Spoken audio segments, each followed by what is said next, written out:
Un mot-clé, c'est tout bêtement d'abord une manière d'être référencé, c'est-à-dire d'être repéré. Le plus souvent, quand on parle de référencé, d'être repéré, évidemment, on a en tête Google. Donc, si on doit simplifier un peu, un mot-clé, c'est une balise pour attirer Google si quelqu'un tape un mot-clé particulier.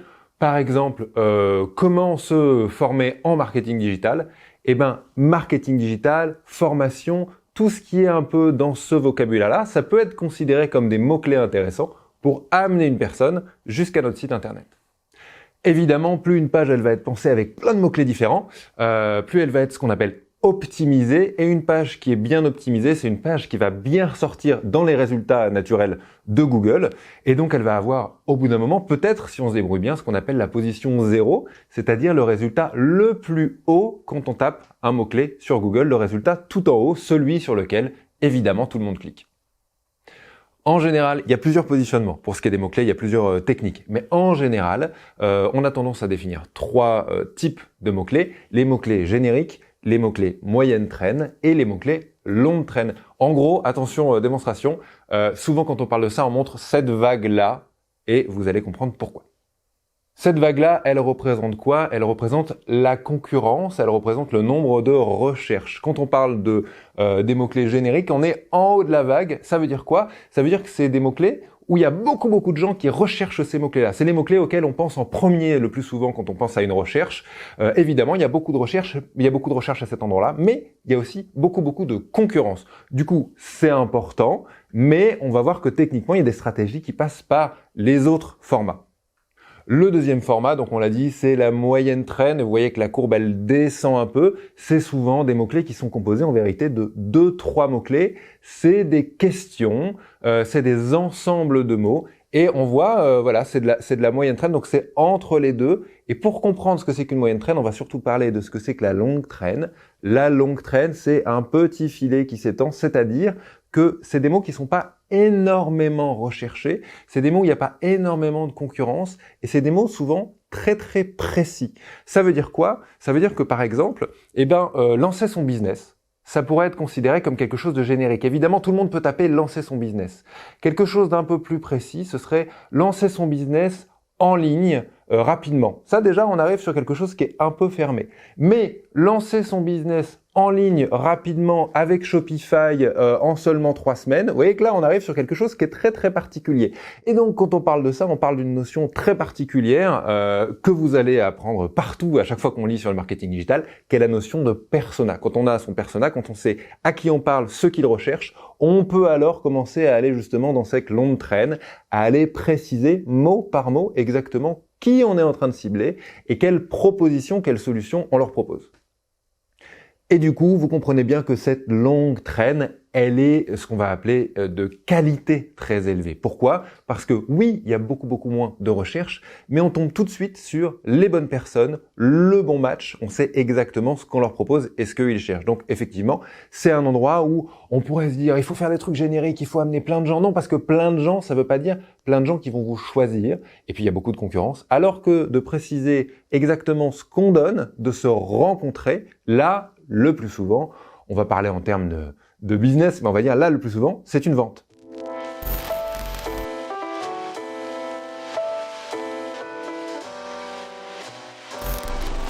Généralement, pour se positionner, on l'a dit, la technique de la longue traîne, elle est hyper importante et on la voit très souvent parce que, en vrai, elle marche. Mais on l'a dit, il y a différents positionnements qui sont possibles et entre autres, le positionnement Live Mentor, il est un tout petit peu différent. La technique de Live Mentor, c'est plutôt de regarder ce qu'on va appeler les mots-clés chauds et les mots-clés froids. Pour vous donner un exemple, imaginons que vous soyez dans le e-commerce sur la question de tout ce qui est organisation de mariage ou peut-être robe de mariée, mais pour être précis. Ce qui serait un mot-clé chaud, c'est robe de mariée d'été à voile blanc. Par exemple, on se dit, ok, là, elle cherche quelque chose de très précis et sans doute que si on se positionne à cet endroit-là, si on lui propose une vraie robe de mariée belle dans un bon budget à voile blanc, sans doute que ça va être une vente qui va se positionner. De l'autre côté, un mot-clé froid, ce serait plutôt un mot-clé, on va dire informatif, c'est-à-dire que là, on cherche pas à aller acheter quelque chose, mais juste on cherche à avoir de l'information. Et là, sur cet exemple-là, ça pourrait être très bien 10 robes de mariée d'été, ou comment organiser une table de mariage, ou comment faire son plan de mariage pour le grand jour. Vous voyez ce que je veux dire? C'est-à-dire qu'on n'est pas dans quelque chose qu'on va acheter, mais on est sur une autre approche où là, on donne de l'information.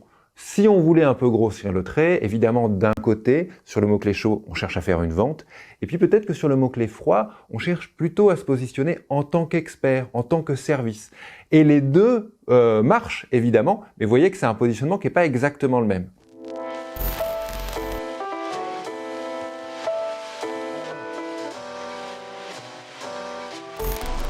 Des techniques pour trouver des mots-clés pertinents, alors il y en a plein, donc on va prendre le temps de les lister, on va prendre un peu de temps. La première chose, c'est déjà à froid de réfléchir sans logiciel, sans rien, aux mots-clés qui peuvent être intéressants pour nous. Quand on dit aux mots-clés qui sont intéressants pour nous, ça veut dire aux mots-clés qui sont intéressants pour notre société, notre business, notre développement, dans quelle direction j'ai envie d'aller. Mais aussi, évidemment, les mots-clés qui sont intéressants pour le persona. On en a parlé tout à l'heure, mais juste si vous ne connaissez pas, on refait une toute petite parenthèse. Le persona, c'est une définition de quel serait notre client idéal, quelle est la personne qu'on veut toucher, quelle est sa problématique, qu'est-ce qu'on va résoudre pour cette personne-là. Et c'est toujours très intéressant et très important, surtout, quand on lance un business, de savoir à qui on parle. Donc, évidemment, cette recherche de mots-clés, elle se fait en incluant le persona. Donc, une fois qu'on a trouvé son persona, on pense à qu'est-ce qu'on peut apporter à ce persona-là, qu'est-ce qu'il est en train de chercher. On pense évidemment à une petite liste de mots-clés qui sont en rapport avec mon activité. Et puis, on pense aussi, plus précisément, c'est possible, à une liste de mots-clés qui sont non pas en rapport avec mon activité, mais en rapport avec l'endroit où j'ai envie d'être un spécialiste. C'est-à-dire que, par exemple, je peux avoir comme activité d'être naturopathe, mais je peux choisir, dans tout ce que touche la naturopathie, de faire des articles de blog, par exemple, qui ne touchent que aux problèmes digestifs, pourquoi pas, ou aux problèmes de sommeil. Vous voyez que j'ai ma spécialité, j'ai mon métier, mais dedans, j'ai l'endroit où je vais paraître comme un expert et me spécialiser en termes de mots-clés à cet endroit-là. Évidemment, pour Google, si on voit un blog qui touche toujours le même endroit, qui attire toujours le même type de personnes, eh bien, il va y avoir un apprentissage du côté de Google que, ok, dans la question de la digestion, ce blog-là, il faut le faire ressortir, il faut le faire monter, et donc il y a un vrai intérêt de parler en termes de spécificité. Ça, c'est la première solution à froid, faire une liste de mots-clés par rapport à ce qu'on connaît de notre environnement et de ce qu'on a envie de développer. L'autre chose qu'on peut faire, évidemment, c'est utiliser les fonctionnalités de Google. C'est d'ailleurs le premier truc qui nous vient en tête quand on commence à vouloir aller regarder des mots-clés, évidemment, puisque des mots-clés, on l'a dit, c'est pour être bien référencé sur Google le plus souvent. Alors comment on fait? Eh bien, il suffit d'aller sur Google et de taper une recherche qui évidemment est en rapport avec votre milieu, avec ce que vous avez envie de développer.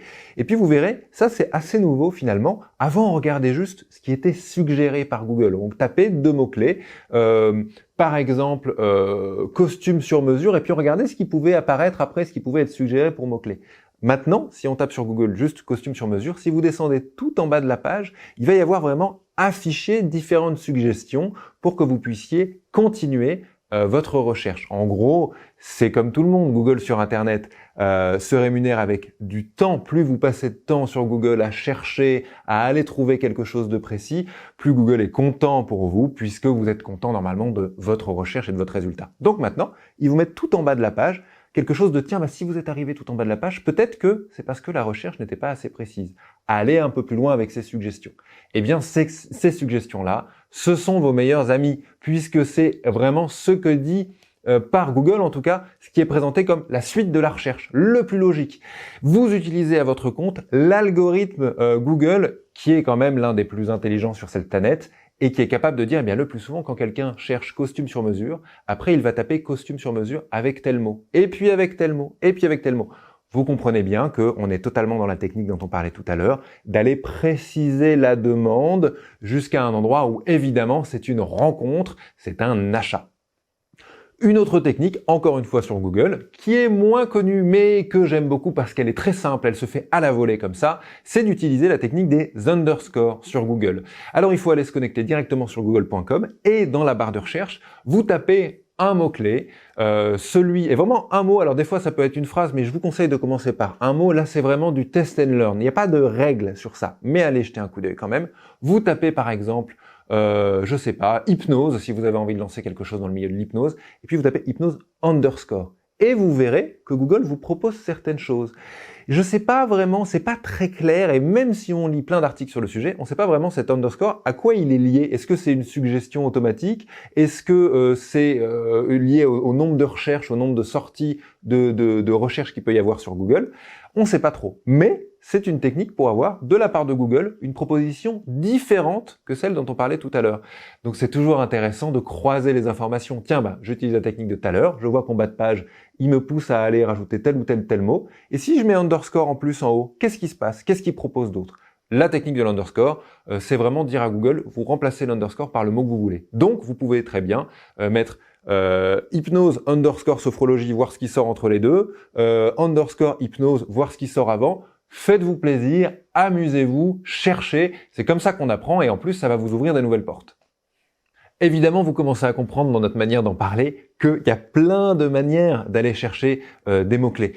Il y a des manières gratuites qu'on vient de voir avec Google, avec d'autres choses. Et puis, il y a des manières payantes, des fois gratuites pour commencer et puis qui deviennent payantes après. On va en définir un peu quelques-unes. Mais juste pour vous donner pêle-mêle, pour pas me tromper, je vais regarder mon ordinateur. Attention.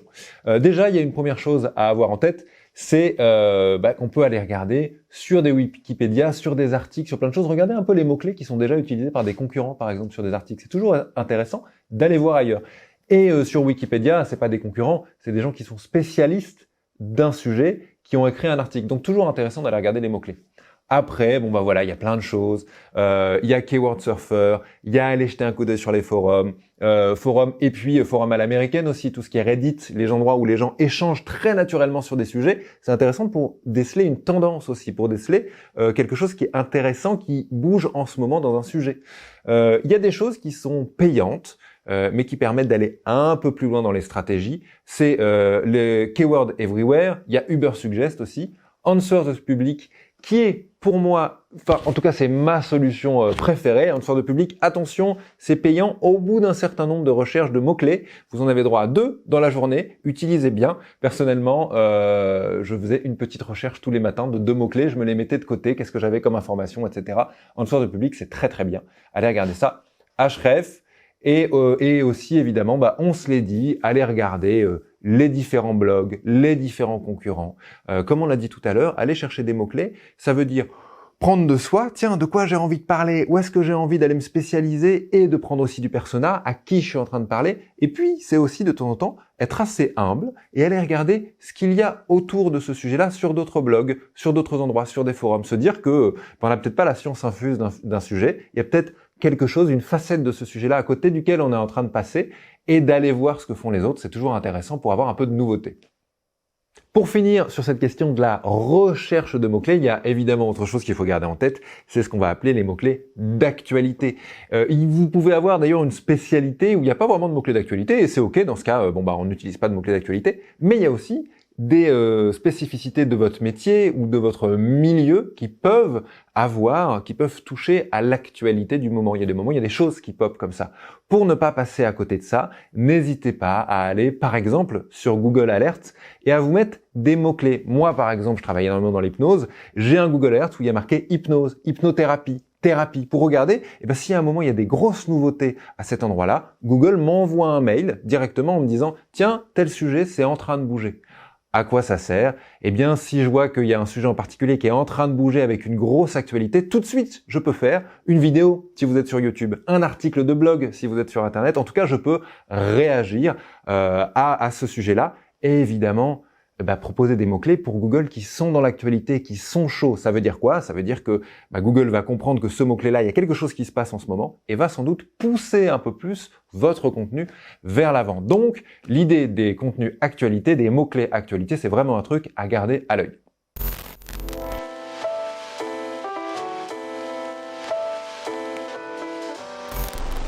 Pour analyser la pertinence du mot-clé, moi il y a 2 métriques, il y a 2 choses que j'aime bien regarder.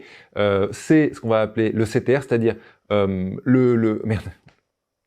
Pour analyser la pertinence des mots-clés, pour analyser si les mots-clés ont été bien choisis, si on a bien fait son taf en recherchant ces mots-clés-là, moi il y a 2 métriques, il y a deux chiffres que j'aime bien regarder.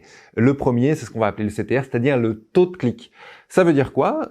Ça veut dire que si à un moment je ressors dans les recherches Google quel que soit mon positionnement. C'est-à-dire le CTR, c'est la personne voit ma proposition. Elle me voit dans les recherches.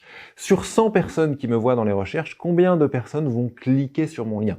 Moi, j'aime bien regarder ça pour plusieurs raisons.